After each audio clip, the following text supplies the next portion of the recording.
క్రీస్తు సంఘములు సమర్పించు ప్రభు యొక్క వాక్యము అనే ఈ కార్యక్రమాన్ని వీక్షిస్తున్న మీ అందరికీ మా వందనములు.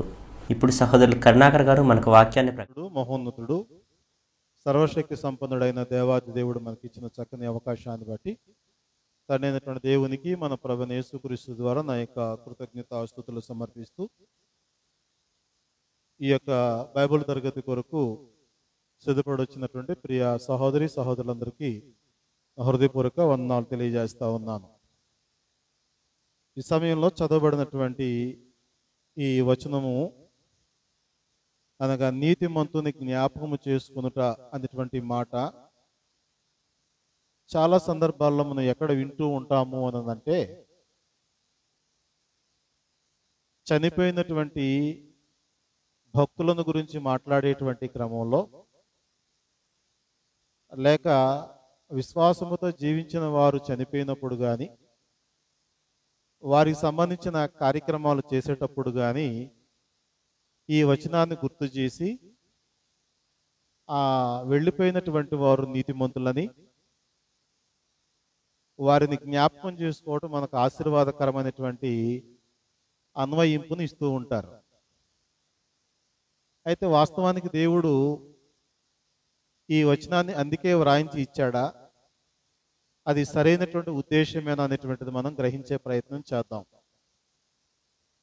ఎందుకు అనంటే, దేవుని యొక్క వాక్యాన్ని ఎప్పుడూ కూడా మనం వక్రీకరించటం కానీ, అపార్థం చేయటం కానీ, దానికి మనం సొంత అర్థాన్నిచ్చి బోధించటం కానీ చేయకూడదు. వ్రాయించిన వాడు దేవాది దేవుడు. వ్రాయించిన ఆయనకి చక్కని మనసుంది, ఆలోచనలు ఉన్నాయి, మనుషులందరి పట్ల ఆయనకు సంకల్పం ఉంది. కాబట్టి వ్రాయించిన దేవుని యొక్క ఉద్దేశం ఏంటనేది మనం తెలుసుకునే ప్రయత్నం చేస్తే ప్రతి వచనము మనకు ఆశీర్వాదకరంగా ఉంటుంది. కానీ మనకు తోచినట్టుగా ప్రతి వాక్య భాగాన్ని మనం అర్థం చేసుకుంటే దానివల్ల నష్టాన్ని పొందుతాం. కనుక ఈ వచనం ఎవరి గురించి చెప్పబడింది అనేటువంటి విషయాన్ని మనం జాగ్రత్తగా పరిశీలించే ప్రయత్నం చేద్దాం. ఇక్కడ రాయబడిన సంగతి ఏంటంటే, నీతిమంతుని జ్ఞాపకము చేసుకుందుట ఆశీర్వాదకరమగును అని అన్నాడు. నీతిమంతులను జ్ఞాపకము చేసుకున్నట ఆశీర్వాదకరం అని అనలేదు, నీతిమంతులను అని అంటలేదు. కానీ మన వాళ్ళు దాన్ని ఊతపదం లాగా వాడేస్తూ ఉంటారు. నీతిమంతులను జ్ఞాపకం చేసుకోవటం ఆశీర్వాదకరం, ఆశీర్వాదకరం అని. అంటే ఎవరిని విమర్శించే ఉద్దేశం కాదు, కానీ వాక్యాన్ని సదుద్దేశంతో మనం ఫాలో అవ్వాలనేటువంటి ఉద్దేశంతో నేను మాట్లాడుతూ ఉన్నాను. కనుక ఇక్కడ నీతిమంతుని జ్ఞాపకం చేసుకున్నట్టు ఆశీర్వాదకరమగును అనేటువంటి ఆ మాటను ఏ ఉద్దేశంతో దేవుడు వ్రాయించాడని మనం తెలుసుకునే దానికి ముందుగా, నీతిమంతులు ఎవరు?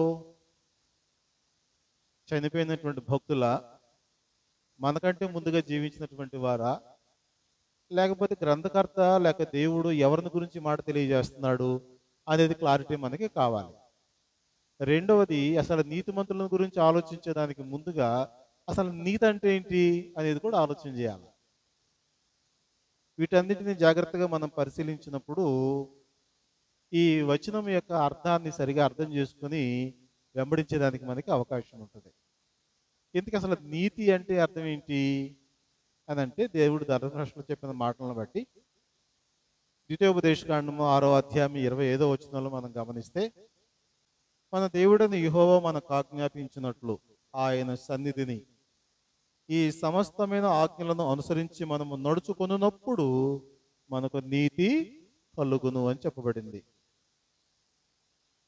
అంటే ఇది కష్టపడి సంపాదించుకునేది అని చెప్పబడుతూ ఉంది. ఏమిటి కష్టం అన్నదంటే, దేవుడు మనకు అనుగ్రహించినటువంటి ఆయన ఆజ్ఞలన్నిటిని అనుసరించి నడుచుకుంటే నీతి కలుగుతుంది. ఆ నీతి అనేటువంటిది కూడా ఎవరిస్తారు? దేవుడిస్తాడు. దానిని మనుషులు గుర్తించి వీళ్ళు నీతిమంతులు, వీళ్ళు నీతిమంతురాలని చెప్పడానికి అవకాశం లేదు. ఎందుకంటే నీతిని ఆరోపించగలిగింది దేవుడు మాత్రమే. అనగా ఈ వ్యక్తి ఏ లోపం లేనటువంటి వాడు, ఈ వ్యక్తి ఏ బలహీనత లేనటువంటి వారు అనేటువంటిది నియమాన్ని, అంటే ఆ స్టేట్మెంట్ ఎవరు ఇవ్వాలి అంటే దేవుడే ఇవ్వాలి. కానీ ఇజ్రాయేల్ ఏం చేశారు అంటే నీతిమంతులు అయ్యేదానికి ఈ ధర్మశాస్త్రాన్ని తూచా తప్పకుండా పాటించేదానికి ప్రయాసపడ్డారు, చాలా కష్టపడ్డారు. కానీ ఈ ధర్మశాస్త్రం గురించి నీతి గురించి మాట్లాడుకుంటూ వచ్చేటువంటి క్రమంలో మనం క్రొత్త నిబంధనకు వచ్చేటప్పటికి యూదుల యొక్క పరిస్థితి మరొక రకంగా ఉంది. రోమాపత్రిక 2వ అధ్యాయాన్ని మనం గమనించినట్లయితే 2వ అధ్యాయం ప్రారంభం నుంచి మనం పరిశీలన చేస్తే యూదులైనటువంటి వారు చేసినటువంటి పాపాన్ని గురించి మాట్లాడుతూ ఉన్నాడు. అంటే యూదులు ఏమంటున్నారంటే మాకు ధర్మశాస్త్రం ఉంది, దేవుడు మా దేవుడు, దేవుని లేనటువంటి అన్ని జనులు మాత్రమే వాళ్ళు పాపులు అని వాళ్ళని హీనంగా చూడటం, అవమానపరచటం లాంటి కార్యక్రమాలు చేస్తూ ఉన్నారు. అప్పుడు దేవుడు అన్యులు చేసేటువంటి పాపం ఏంటి అనేటువంటి దానిని మొదటి అధ్యాయంలో సంపూర్ణంగా వ్రాయించాడు రోమపత్రికలో. ఈ 2వ అధ్యాయంకి వచ్చేటప్పటికి యూదుల గురించి మాట్లాడుతూ అంటున్నాడు, తీర్పు తీర్చు మనుషుడా, నీవెవడవైనను సరే నిరతుడు అయ్యున్నావు, దేని విషయంలో ఎదుటివానికి తీర్పు తీర్చున్నావో దాని విషయంలో నీవే నేరస్తుడు అని తీర్పు తీర్చుకొనుచున్నావు అని. అంటే ఎదుటి వాళ్ళని వీళ్ళు ఎంచుతున్నారు కదా, తప్పులు ఎంచుతున్నారు కదా, వాళ్ళని ఉద్దేశించి అంటున్నాడు, నువ్వు ఎదుటి వారికి తీర్పు తీర్చే ప్రయత్నం చేస్తున్నావు కానీ నీ సంగతి ఏంటి? ఎవరికైతే నువ్వు తీర్పు తీరుస్తున్నావో వారి ఎదుట నిన్ను నీవే నేరస్తుడిగా తీర్పు తీర్చుకుంటున్నావు అని చెప్పి మాట్లాడుతూ వాళ్ళు చేసే పాపాలన్నిటిని గురించి ఏకరువు పెట్టి మాట్లాడుకుంటూ వచ్చి, ధర్మశాస్త్రం మాకుంది, మేము పాటించేస్తున్నాం కాబట్టి మేము నీతిమంతులు మీరు అనుకుంటున్నారేమో అని 2వ అధ్యాయం 13వ వచనంకి వచ్చేటప్పటికి పౌలు అంటాడు, ధర్మశాస్త్రము వినవారు దేవు దృష్టికి నీతిమంతులు కారు గాని ధర్మశాస్త్రమును అనుసరించి ప్రవర్తించు వారే నీతిమంతులుగా ఎంచబడుదురు అన్నాడు. గమనించండి, యూదులు మొదటి నుంచి చేసిన పని ఏంటి? ధర్మశాస్త్రాన్ని అనుసరిస్తే నీతిమంతులమైపోతాము అని వాళ్ళ ఫీలింగు. కానీ వాళ్ళు ధర్మశాస్త్రాన్ని అనుసరించే విషయంలో హృదయపూర్వకంగా అనుసరించట్లా, పూర్ణ శక్తితో పూర్ణ భక్తితో వాళ్ళు అనుసరించట్లా. వాళ్ళు అనుసరించే విషయంలో లోపం ఏర్పడతా ఉంది. కానీ దేవుడు చెప్పింది ధర్మశాస్త్రం గైకొనాలన్న మాటే కానీ అది ఏదో ఫార్మాలిటీగా గైకొనాలని దేవుని ఉద్దేశం కాదు, దాన్ని హృదయపూర్వకంగా గైకొనాలి. కాబట్టి వీళ్ళు ఏం చేస్తా ఉన్నారంటే యేసు ప్రభు కాలం వచ్చేటప్పటికి ధర్మశాస్త్రాన్ని బట్టి గర్వించే వారిగా ఉన్నారు. ఇంకా మనం గమనిస్తే వాళ్ళు హృదయ కాఠిన్యము పొంది మారు మనసు లేనటువంటి వారిగా ఉన్నారని ఇదే పత్రికలో చెప్తాడు. ఇంకా అతిశయించే వారిగా ఉన్నారని చెప్తున్నాడు. ఇంకా చెప్పాలి అని అంటే వాళ్ళని బట్టి దేవునికి అసలు అవమానం కలుగుతుందని దేవుడు వాళ్ళ మీద నేరం వేశాడు. కాబట్టి వాళ్ళతో అంటున్నాడు 2వ అధ్యాయంలో మళ్ళీ మీరు గమనిస్తే 25వ వచనం 26వ వచనం కూడా చదువుదాం. నీవు ధర్మశాస్త్రము అనుసరించి ప్రవర్తించు వాడవైతివా సున్నతి ప్రయోజనకరమగును గాని ధర్మశాస్త్రమును అతిక్రమించు వాడవైతివా నీ సున్నతి కాకపోవును. కాబట్టి సున్నతి లేనివాడు ధర్మశాస్త్రపు నీతి విధులను గైకొనిన ఎడల అతడు సున్నతి లేనివాడయ్యుండియు సున్నతి గలవాడుగా ఎంచబడును కదా అన్నాడు. అంటే ఇప్పుడు నీతి అనేటువంటిది క్రియలను బట్టి వస్తుందా లేక దేవుడిచ్చేటువంటి గుర్తింపా? వాళ్ళు అలాగే అనుకున్నారు, ధర్మశాస్త్రాన్ని క్రియలను నెరవేర్చి వచ్చుద్దు అనుకున్నారు, చేశారు. కానీ ఇప్పుడు అంటున్నాడు ధర్మశాస్త్రం కూడా సున్నతి పొందేవి మంచిదే, కానీ ధర్మశాస్త్రాన్ని నీవు హృదయపూర్వకంగా గైకొనకుండా ఏదో ఆచార సంబంధంగా నువ్వు ఆజ్ఞలు పాటిస్తున్నావు కాబట్టి నువ్వు సున్నతి పొందినంత మాత్రం చేత నీతిమంతుడివేవి కాదు. ఓకే, అయితే సున్నతి పొందనటువంటి ఒక అన్యుడు ఉండి అతడు దేవుని ధర్మశాస్త్ర ఆజ్ఞలన్నీ గైకొన్నవాడైతే హృదయపూర్వకంగా సున్నతి లేకపోయినాగా నీతిమంతుడే. అర్థమైన పాయింట్ మీకు? అంటే వీళ్ళు ధర్మశాస్త్ర సంబంధ శరీర సంబంధ క్రియలు చేసి మేము నీతిమంతులు అనుకుంటున్నారు. కానీ దేవుడు ఏమంటున్నాడు? క్రియలు చేయాలి, వాటిని హృదయపూర్వకంగా చేయాలి. కాబట్టి ధర్మశాస్త్రం లేనటువంటి అన్ని జనులు ధర్మశాస్త్రాన్ని హృదయపూర్వకంగా గైకొంటే వారు నీతిమంతులుగా ఎంచబడతారు అని వాళ్ళ గురించి మాట్లాడుతూ టోటల్గా ఇటు అన్యులని యూదులని ఉద్దేశించి 3వ అధ్యాయము 11వ వచనం గమనిస్తే ఏమంటాడో చూడండి. రోమపత్రికలోని 3వ అధ్యాయం 11వ వచనంలో, నీతిమంతుడు లేడు, ఒక్కడును లేడు, గ్రహించువాడెవడును లేడు, దేవుని వెదకువాడెవడును లేడు. అంటే ఇప్పుడు యూదులైనా కానీ అన్యులైనా కానీ ఇప్పుడు వీళ్ళలో ఎవరైనా సరే నీతిమంతులు ఉన్నారా అంటే ఎవ్వరూ లేరు. కారణం ఏంటి అంటే 3:23 వచనంలో చెప్పాడు, ఏ భేదం లేదు, అందరూ పాపము చేసి దేవుడు అనుగ్రహించే మహిమ పొందలేకపోతున్నారు. కాబట్టి ఇప్పుడు ఏంటి పరిష్కారం అంటే, మొదట వాళ్ళకి ఇచ్చినప్పుడేమో మీరు ఆజ్ఞలను గైకుంటే నీతిమంతులు అవుతారు అన్నాడు. కానీ కొత్త నిబంధనకు వచ్చేటప్పటికేమో కేవలం ఆజ్ఞలను గైకుంటే సరిపోదు, ఆ ఆజ్ఞలను హృదయపూర్వకంగా గైకొనే ప్రయత్నం మీరు చేయాలి అన్నాడు. అలాగైనా చేస్తున్నారా అంటే ఎవరు చేయలేకపోతున్నారు. ఇలాంటి పరిస్థితుల్లో ఫలానా వాళ్ళ నీతిమంతులని ఎవరికి మనం పేరు పెడదాం? పెట్టవచ్చునా?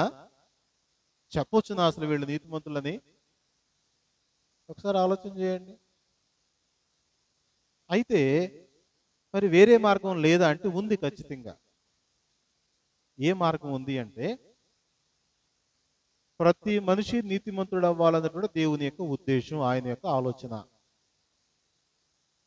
అందుకని ఈ రోజున అన్యులైనా కానీ యూదులైనా కానీ అనగా మత శాఖల వారైనా కానీ దేవుని ఎరగనటువంటి దూరస్తులు ఎవరైనా కానీ ప్రభు అయినటువంటి యేసు క్రీస్తునందు విశ్వాసం ఉంచితే, ఎందుకంటే ఆయన నీతిమంతుడు అనగా పాపము లేనటువంటి వాడు, ఏ దోషము లేనటువంటి వాడు.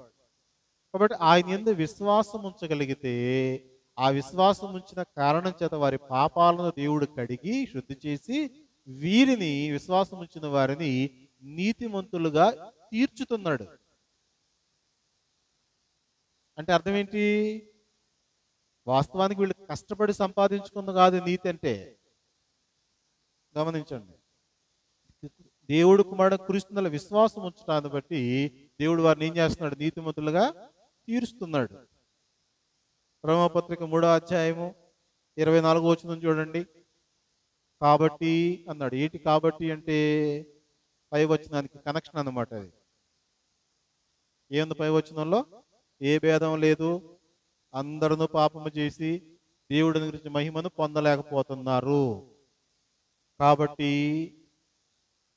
నమ్మువారు ఆయన కృపచేతనే అనగా దేవుని కృపచేతనే క్రీస్తు యేసునందలి విమోచనము ద్వారా ఉచితముగా నీతిమంతులని తీర్చబడుచున్నారు. ఎవరి చేత? దేవుని చేత. అంటే విశ్వాసం ఉంచిన కారణం చేత దేవుడు మనల్ని నీతిమంతులుగా తీరుస్తున్నాడు తప్ప మన కష్టపడి సంపాదించుకునేది కాదు నీతి అంటే.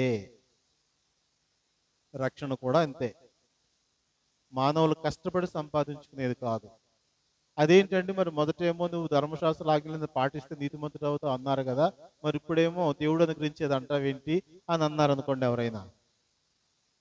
దానికి కూడా సమాధానం చెప్పాడు. ఇక్కడ మనం 28వ వచనం చదివితే, కాగా ధర్మశాస్త్ర సంబంధమైన క్రియలు లేకుండా విశ్వాసము వలనని మనుషులు నీతిమంతులుగా తీర్చబడుచున్నారని ఎంచుచున్నాము. ఇప్పుడు ఏమి లేకుండా నీతిమంతులుగా తీరుస్తున్నాడు దేవుడు? ధర్మశాస్త్ర సంబంధమైన క్రియలు లేకుండానే విశ్వాసాన్ని బట్టి ఏం చేస్తున్నాడు? నీతిమంతులుగా తీరుస్తున్నాడు. ఎట్లా సాధ్యం ఇది అని ఒక కన్ఫ్యూజన్ ఏర్పడుతుంది. అందుకు 4వ అధ్యాయంలో అబ్రహామును గుర్తు చేస్తా ఉన్నాడండి. మూల పురుషుడు అబ్రహాముని గురించి మాట్లాడుతూ 4వ అధ్యాయం 2వ వచనం, అబ్రహాము క్రియల మూలముగా నీతిమంతుడని తీర్చబడిన ఎడల అతనికి అతిశయ కారణము కలుగును గాని అది దేవుని ఎదుట కలగదు. లేఖనమేమి చెప్పుచున్నది? అబ్రహాము దేవుని నమ్మెను, అది అతనికి నీతిగా ఎంచబడెను. ఇప్పుడు గమనించండి, అబ్రహాము క్రియలు చేసినందుకు నీతిమంతుడు అని అన్నాడా, లేక అబ్రహాము దేవుని నమ్మినందుకు నీతిమంతుడు అన్నాడా? కదా. అంటే అబ్రహాము ఎప్పుడైతే దేవుని మాట నమ్మి బయలుదేరాడు అప్పటికే నీతిమంతుడు ఎంచేశాడు దేవుడు. ఆ తర్వాత ఎన్నో క్రియలు చేశాడు ఆయన. ఇంచుమించు 100 సంవత్సరాల పాటు దేవుని వెంబడించి నడిచాడు, ప్రయాణం చేశాడు. ఈ మార్గ మధ్యంలో తన కుమారుడిని అర్పించాడు, బలులు అర్పించాడు, ఎన్నో రకరకాల విశ్వాసమైన క్రియలు చేశాడు. కానీ ఆ క్రియలన్నిటిని బట్టి కాదు అబ్రహాము నీతిమంతుడిగా ఎంచింది, కేవలము దేవుని నమ్మినటువంటి విధానాన్ని బట్టి. అందుకని ఆ మాటలే తెలియజేస్తా ఉన్నాడు. 3వ వచనం లేఖనం ఏమి చెప్పుచున్నది? అబ్రహాము దేవుని నమ్మెను, అది అతనికి నీతిగా ఎంచబడును. పనిచేయు వానికి జీతం రుణమే గాని దానమని ఎంచబడదు. పనిచేయక భక్తిహీనుని నీతిమంతునిగా తీర్చు వాని యందు విశ్వాసముంచు వానికి వాని విశ్వాసము నీతిగా ఎంచబడుచున్నది. ఆ ప్రకారమే క్రియలు లేకుండా దేవుడు ఎవనిని నీతిమంతుడుగా ఎంచునో ఆ మనుషుడు ధన్యుడని దావీదు కూడా చెప్పుచున్నాడు. ఏమని చెప్పాడట దావీదు? తన అతిక్రమములకు పరిహారము నొందినవాడు, తన పాపమునకు ప్రాయశ్చిత్తము నొందినవాడు ధన్యుడు, ప్రభు చేత నిర్దోషుని ఎంచబడిన వాడు ధన్యుడు అని దావీదు కూడా చెప్పాడు కదా. మరి ఈ వాచనం, ఈ ధన్యవచనము సున్నతి లేని వారిని గూర్చి చెప్పబడిందా, సున్నతి గలవారిని గూర్చి చెప్పబడిందా అని ప్రశ్నించాడు. ఎందుకు అంటే అబ్రహాము ముందు నీతిమంతుడు అనిపించుకున్నాడా, లేక సున్నతి అనేది ముందు వచ్చిందా?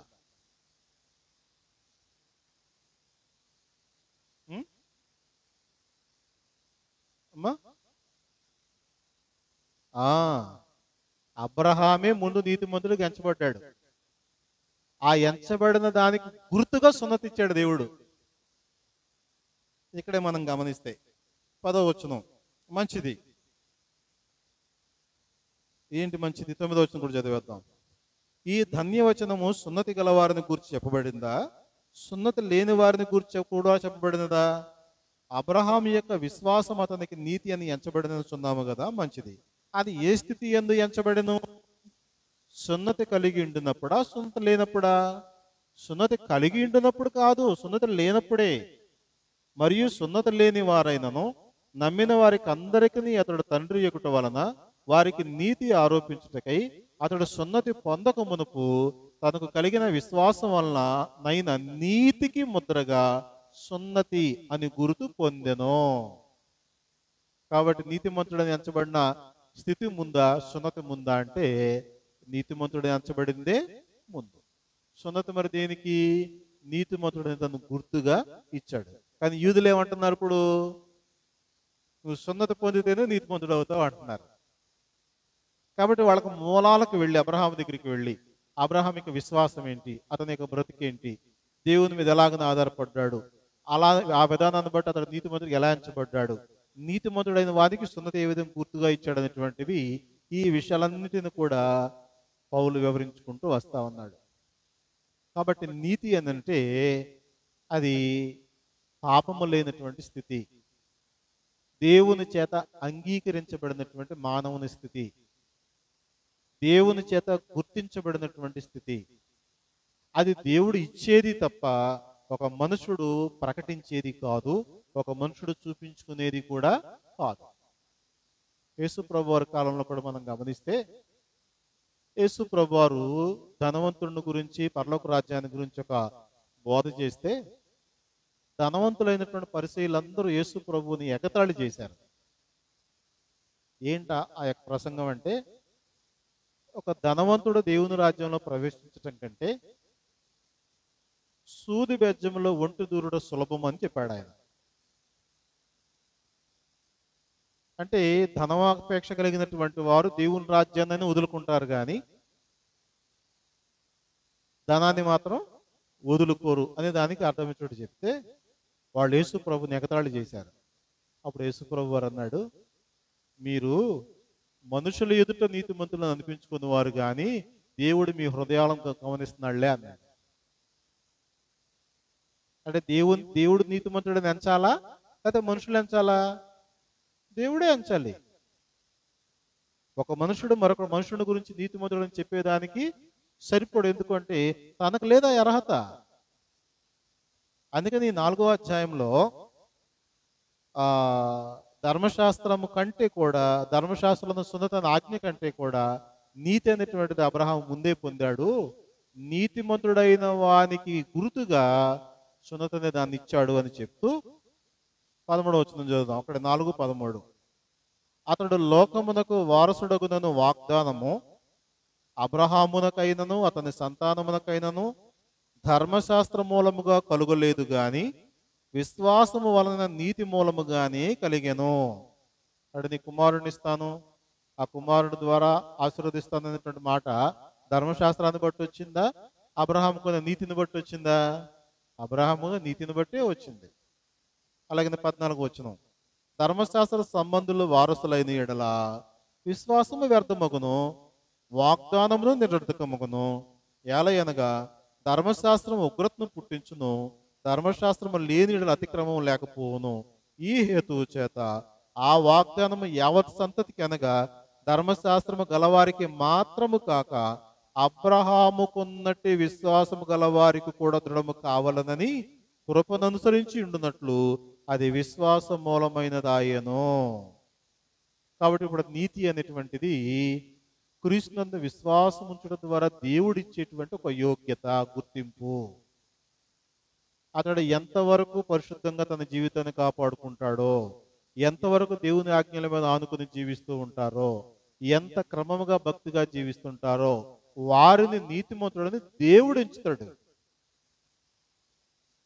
అంతే తప్ప మనం ఎవరం కూడా ఇతరులను గురించి మన గురించి కానీ నేను నీతిమంతుడనని కానీ ఇతరుల నీతిమంతులను కానీ సాక్ష్యం ఇచ్చేదానికి వారి గురించి మాట్లాడేదానికి మనం సరిపోము.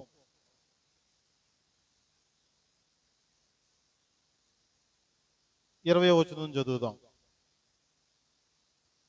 అవిశ్వాసము వలన దేవుని వాగ్దానమును గూర్చి సందేహింపక దేవుని మహిమపరిచి ఆయన వాగ్దానం చేసిన దాన్ని నెరవేర్చుకు సమర్థుడని రూఢిగా విశ్వసించి విశ్వాసం వలన బలము పొందెను. అందుచేత అది అతనికి నీతిగా ఎంచబడును. అది అతనికి ఎంచబడనని అతని నిమిత్తం మాత్రమే కాదు గాని మన ప్రభువైన యేసును మృతుల్లో నుండి లేపిన వాని యందు విశ్వాసం ఉంచిన మనకును ఎంచబడనని మన నిమిత్తము కూడా వ్రాయబడెను. ఆయన మన అపరాధముల నిమిత్తం అప్పగింపబడి మనము నీతిమంతులముగా తీర్చబడుటకై లేపబడెను. ఎవరు? యేసుక్రీస్తు వారు. కాబట్టి ఇప్పుడు యేసుక్రీస్తు వారి యొక్క మరణములో, యేసుక్రీస్తు వారి యొక్క సమాధిలో, యేసుక్రీస్తు వారికి పునరుత్థానంలో ఎవరైతే పాలు పొందుతున్నారో అటు వారిని దేవుడు ఏం చేయాలనుకుంటున్నాడు? నీతిమంతులుగా ఎంచాలనుకుంటున్నాడు. ఓకే, నీతిమంతులు అవుతారు. ఇప్పుడు నీతిమంతుడు ఒకసారి ఎంచబడిన తర్వాత తను బ్రతుకున్నంత వరకు ఆ నీతిని కొనసాగించుకోవాలి కదా, అనగా పరిశుద్ధతను అతను మెయింటైన్ చేయాలి కదా. ఒకళ్ళ మధ్యలో ఏమైనా బ్రేకులు పెడితే, మళ్ళీ ఏదైనా పాపానికి అవకాశం ఇస్తే, శాతానికి లోబడిపోతే, అవిధేయతలో జీవిస్తే అతనికి ఆరోపించబడిన నీతి అంతా ఏమైపోద్ది? వాడు కొట్టుకుపోద్ది. రోమపత్రిక 8వ అధ్యాయము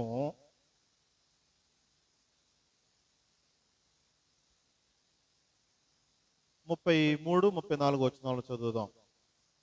దేవుని చేత ఏర్పరచబడిన వారి మీద నేరం మోపువాడెవడు? నీతిమంతులుగా తీర్చువాడు దేవుడే. శిక్ష విధించువాడెవడు? చనిపోయిన క్రీస్తు యేసే. అంతేకాదు మృతులలో నుండి లేచిన వాడును దేవుని కుడిపార్శ్వమున ఉన్నవాడును మన కొరకు విజ్ఞాపనము కూడా చేయువాడును ఆయనే. కాబట్టి మనలను నీతిమంతులుగా తీర్చువాడు దేవుడే. కాబట్టి ఈ మనుషుడు నీతిమంతుడని ఎవరు చెప్పాలి? దేవుడు చెప్పాడు. హెబెలు నీతిమంతుడని ఎవరు చెప్పారు? దేవుడు చెప్పాడు. నోవాహు, హానోకు నీతిమంతులని ఎవరు చెప్పారు? దేవుడు చెప్పాడు. అంటే ఇది క్రైస్తవ్యం ప్రారంభమైన తర్వాత వాళ్ళు ఎక్కువ శాతం ధర్మశాస్త్రం మీద, పాత నిబంధన ఆ చట్టాల మీద ఆధారపడి జీవించే క్రమంలో దానికంటే ముందున్నటువంటి భక్తులను గుర్తు చేశాడు దేవుడు. హెబెలును కానీ, హానోకును కానీ, నోవాహును కానీ, అబ్రహాము, ఇస్సాకు, యాకోబులు వీళ్ళందరూ నీతిమంతులే, కానీ వీళ్ళకి ధర్మశాస్త్రం లేదు, ఇంకప్పటికి ఇవ్వలేదు అని వాళ్ళందరినీ జ్ఞాపకం చేస్తే ఏమంటున్నాడు అంటే, ఇంత గొప్ప సాక్షి సమూహం మేఘములు మనల్ని ఆవరించింది కాబట్టి మనము కూడా విశ్వాసానికి కర్తయు దానిని కొనసాగించువాడు నేను యేసు వైపు చూస్తూ వెళదాం. అంటే దాని అర్థం ఏంటంటే, ధర్మశాస్త్రం వైపు చూడకంటారు నాయన అని, దాని మీద ఆధారపడకండి అని. కానీ ఈ రోజున ఈ ధర్మశాస్త్ర సంబంధమైనటువంటి క్రియలు కానీ, పాత నిబంధన సంబంధమైన ఆచారాలు కానీ చాలా ఇష్టంగా ఉన్నాయి. అదేమంటే దేవుడు చెప్పాడు, దేవుడే ఇచ్చాడు అని అంటున్నారు తప్ప, అది ఎవరికి ఇచ్చాడు, ఎందుకు ఇచ్చాడు, ఎప్పుడు చేయమని ఇచ్చాడు, ఎలా చేయమని ఇచ్చాడు, ఏమీ గమనించటంలా. అలాగన ధర్మశాస్త్రాన్ని బట్టి ఒకవేళ ఎవరైనా నీతిమంతుల వాళ్ళని ప్రాకులాడితే దేవుడు తన గ్రంథంలో చాలా స్పష్టంగా చెప్పేశాడు. రోమాపత్రిక 3వ అధ్యాయము 20-21 వచనాలు మనం గమనిస్తే, ఏలయనగా ధర్మశాస్త్ర సంబంధమైన క్రియల మూలముగా ఏ మనుషుడును ఆయన దృష్టికి నీతిమంతుడని తీర్చబడడు, ధర్మశాస్త్రము వలన పాపమనగా ఇటుదో తెలియబడుచున్నది. ధర్మశాస్త్రం చేసే పని ఏంటట? పాపం అంటే ఏంటో చెప్పుద్దు తప్ప ఒక పాపిని నీతిమంతుడిగా తీర్చే శక్తి ధర్మశాస్త్రానికి మరి ఎందుకు ఇచ్చాడు? ఆ ధర్మశాస్త్రం ఏమి చెప్పింది? 21 వచనం, ఇట్లుండగా ధర్మశాస్త్రమునకు వేరుగా దేవుని నీతి బయలుపడుచున్నది, దానికి ధర్మశాస్త్రమును ప్రవక్తలను సాక్ష్యం ఇచ్చుచున్నారు. వేరుగా అంటే ఎక్కడ? క్రీస్తు దగ్గర, క్రీస్తునందు. ఇదే మాటను గలతీయులకు రాసిన పత్రిక 3వ అధ్యాయము 10వ వాక్యం కూడా మనం గమనిస్తే, అపోస్తలుడైన పౌలు గలతీయ ప్రాంతాల సంఘాలకు చాలా స్పష్టంగా తెలియజేశాడు. గలతీయులకు రాసిన పత్రిక 3వ అధ్యాయము 10వ వచనము, ధర్మశాస్త్రము విధించిన క్రియలకు సంబంధులందరూ శాపమునకు లోనయ్యున్నారు. ఎందుకనగా ధర్మశాస్త్ర గ్రంథమందు వ్రాయబడిన విధులన్నీ చేయుట యందు నిలకడగా ఉండని ప్రతి వాడును శాపగ్రస్తుడని వ్రాయబడి ఉన్నది. ధర్మశాస్త్రము చేత ఎవడును దేవుని ఎదుట నీతిమంతుడని తీర్చబడడను సంగతి స్పష్టమే. ఇంకేం కావాలి? అక్కడ గలతీయులకు రాసిన పత్రికలోనే 2వ అధ్యాయము 15-16 వచనాలు కూడా చదువుదాం. అక్కడ కూడా చెప్పాడు స్పష్టంగా, మనము జన్మ వలన యూదులమే గాని అన్యజనులలో చేరిన పాపులము కాము. మనుష్యుడు యేసుక్రీస్తునందుల విశ్వాసము వలననే గాని ధర్మశాస్త్ర సంబంధమైన క్రియల మూలమున నీతిమంతుడిగా తీర్చబడడని ఎరిగి, మనము ధర్మశాస్త్ర సంబంధమైన క్రియల మూలమున కాక క్రీస్తునందుల విశ్వాసం వలనని నీతిమంతులమని తీర్చబడుటకై యేసుక్రీస్తునందు విశ్వాసం ఉంచి ఉన్నాము. ధర్మశాస్త్ర సంబంధ క్రియల మూలమున ఏ శరీరియు నీతిమంతుడని తీర్చబడడు కదా. ఎంత స్పష్టంగా ఉన్నా కానీ దీన్ని గ్రహించకుండా నాకు ఇంకా ధర్మశాస్త్రం కావాలి, ఇంకా పాత నిబంధన కావాలి, అది చాలా బలంగా ఉంటుంది, చాలా రుచిగా ఉంటుంది అంటే, ఈ గలతీ పత్రాలను పౌలు చెప్పాడు, నాయన ఇప్పటికీ ఇంకా ఎవరైనా ధర్మశాస్త్రం ద్వారానే నీతిమంతుల వాళ్ళని ప్రాకులాడేవారు ఉంటే ఈ పరిస్థితి ఏంటో చూసుకోండి అన్నాడు. సరే 5వ అధ్యాయం 2వ వచనం చదువుతున్నాను. చూడుడి, మీరు సున్నతి పొందిన ఎడల క్రీస్తు వలన మీకు ప్రయోజనం ఏమీ కలుగుదని పౌలను నేను మీతో చెప్పుచున్నాను. ధర్మశాస్త్రం యావత్తు ఆచరింపబద్ధుడై ఉన్నాడని సున్నతి పొందిన ప్రతి మనుషుడికి నేను మరలా దృఢముగా చెప్తున్నాను. 4వ వచనం, మీలో ధర్మశాస్త్రం వలన నీతిమంతులను తీర్చబడు వారెవరో వారు క్రీస్తులో నుండి బొత్తిగా వేరు చెడిబడి ఉన్నారు, కృపలో నుండి తొలగిపోయి ఉన్నారు. కాబట్టి ఇప్పుడు కృప ఎవరి దగ్గర ఉంది? యేసుక్రీస్తునందే ఉంది. రక్షణ ఎవరి యందు ఉంది? క్రీస్తునందే ఉంది. నీతిమంతులయ్యేటువంటి స్థితి ఎవరి దగ్గర ఉంది? క్రీస్తునందు మాత్రమే ఉంది. కాబట్టి క్రీస్తు మనల్ని నీతిమంతులుగా తీర్చి నీతిమంతులుగా చచ్చిపోయేదాకా మనం బ్రతికితే అప్పుడు వీడు నీతిమంతులు నాయన అని ఆయన అప్పగిస్తాడు తప్ప మనం ఎవరిని గురించి నీతిమంతులు అని చెప్పేదానికి సరిపోవు. ఎంత భక్తిగా బ్రతకనివ్వండి, ఎంత విశ్వాసంతో బ్రతకనివ్వండి, ఎంత జాగ్రత్తగా బ్రతకనివ్వండి, ఆయన ప్రతి వానిలో లోపాలు కనుగొనగలుగుతాడు ఆయన. కాదా? మోషేలో లోపం ఉన్నాయా? ఉన్నాయి. అబ్రహాంలో ఉన్నాయా? ఉన్నాయి. దావీదులో ఉన్నాయా? ఉన్నాయి. ఎంత గొప్ప గొప్ప భక్తుల్లో కూడా ఎంచి చూస్తే లోపాలు ఉన్నాయి. కానీ ఆ లోపాలను వాళ్ళు ఏ స్థితిలో అంగీకరించారు, వాటిలో పడిపోయారు అనేటువంటి దేవుడు చూసి వాళ్ళ యొక్క విశ్వాస జీవితాన్ని పరిగణలో తీసుకుని లోపాలను క్షమించి నీతిమంతులుగా ఎంచి మనకి సాక్ష్యం ఇస్తున్నాడు. అలాగన దేవుడే మన గురించి నీతిమంతులను సాక్ష్యం ఇవ్వాలి తప్ప మన గురించి ఒక మనుషుడు ఇస్తే మనం నీతిమంతులు కాము. ఇంకో నేరం ఏంటంటే మన తోటి వాళ్ళ గురించి మనం నీతిమంతులమని చెప్తే, ప్రకటిస్తే దేవుడు చేయాల్సిన పని మనం చేస్తున్నామని అర్థం. ఏంటి దేవుడు చేసే పని? ఎవరు నీతిమంతులో ఎవరు అనీతిమంతులో ఆయన స్టేట్మెంట్ తేల్చుతాడు. ఆయన తీర్పు తీర్చే పని మనమే చేసేస్తున్నామని అర్థం అనమాట. మరి తప్పు కదా? కాబట్టి నీతిమంతుని జ్ఞాపకం చేసుకున్నట ఆశీర్వాదకరమగినటువంటి మాట దేవునిని గూర్చి మాత్రమే చెప్పబడింది. దేవుడు నీతిమంతుడు, క్రీస్తు నీతిమంతుడు, కాబట్టి వారిని జ్ఞాపకం చేసుకోవాలి. ఇంకా భక్తుల్లో ఎవరైనా కావాలంటే దేవుని చేత ఎవరైతే నీతిమంతులని ప్రకటించబడ్డారో ఆ హెబేలు కానీ, హానోకు కానీ, నోవాహు కానీ, అబ్రహాము కానీ, మోషే కానీ, దావీదు కానీ, యొఫ్తా కానీ, ఇలాగ అనేకమైన భక్తుల లిస్టు హెబ్రీ పత్రిక 11వ అధ్యాయంలో ఇచ్చాడు. వాళ్ళందరూ కూడా నీతిమంతులుగా దేవుడు ఎంచాడు కనుక అలాంటి వారిని గురించి మనం ఇప్పుడు మాట్లాడవచ్చును కానీ ఇంకా సజీవులుగా ఉన్న వారిని గురించి మాట్లాడే అర్హత మనకి లేదు. ఎప్పుడు ఆ పని చేయకూడదు. క్రీస్తునందు మంచి భక్తి పరులు, దేవుని యందు విశ్వాసం కలిగి జీవించిన వాళ్ళు, చాలా అంత శ్రద్ధాభక్తితో దేవుని కొరకు బ్రతికిన వారని ఇలాగ ఎన్ని మాటలని మనం చెప్పవచ్చును కానీ ఫలానా వాళ్ళ నీతిమంతులనే మాట మనం ఎప్పుడు మాట్లాడకూడదు. మాట్లాడితే మనం కూడా పాపం చేసిన వాళ్ళు. కాబట్టి నీతిమంతుని జ్ఞాపకం చేసుకుంటూ ఆశీర్వాదకరమగును అనే మాట ఎవరి గురించి చెప్పబడింది?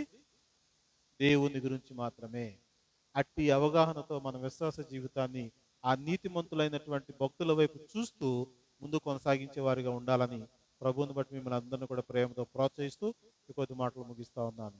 శ్రద్ధగా ఉన్న మీ అందరికీ దేవుడమ్మ దేవుడు, జీవము గల దేవుడు, దేవుడయ్య దేవుడు, మహా మంచి దేవుడు.